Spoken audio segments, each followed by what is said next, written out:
বাংলাদেশ জামাত ইসলামীকে আমরা লক্ষ্য করি এই সময় এসে আমাদেরকে কেউ কেউ জামাতিকরণ করা হচ্ছে বলে প্রতিষ্ঠানে সব আমরা নিয়ে নিচ্ছি এ কথা বলে আমাদেরকে থামিয়ে দেওয়ার চেষ্টা করা এই কথা সেই আওয়ামী দোসরদের কথা।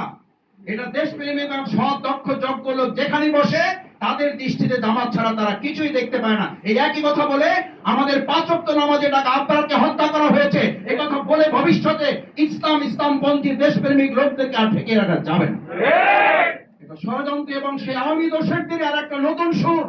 এই নতুন সুর দিয়ে আবু জেহেল যেমন মুহাম্মদ রাসূলুল্লাহ সাল্লাল্লাহু আলাইহি ওয়াসাল্লামকে মিরাজের ঘটনা মিথ্যা প্রমাণ করতে পারে নাই, আজকেও বাংলাদেশ জামাত ইসলামীর সততা দক্ষতা দেশপ্রেমিকের এই সমস্ত কার্যক্রম জামাতিকরণ হয়েছে বলে হুক্কা হুয়া তোলে আমাদেরকে থামিয়ে দেওয়া যাবে না। আসুন সেই দিন রাসূল করিম সাল্লাল্লাহু আলাইহি ওয়াসাল্লাম বললেন, আমি যখন সব বর্ণনা শেষ করলাম, যখন দরজা কপার জানালা ইট বালু রড সিমেন্টের প্রশ্ন আসলো, আল্লাহ সুবহানাহু ওয়া তাআলা জিবরাইল আমিনকে দিয়ে গোটা বাইতুল মাকদাসের চিত্র আমার সামনে তুলে ধরলেন। বলা হলো এবার তুমি দেখে দেখে সবকিছু বলে দাও।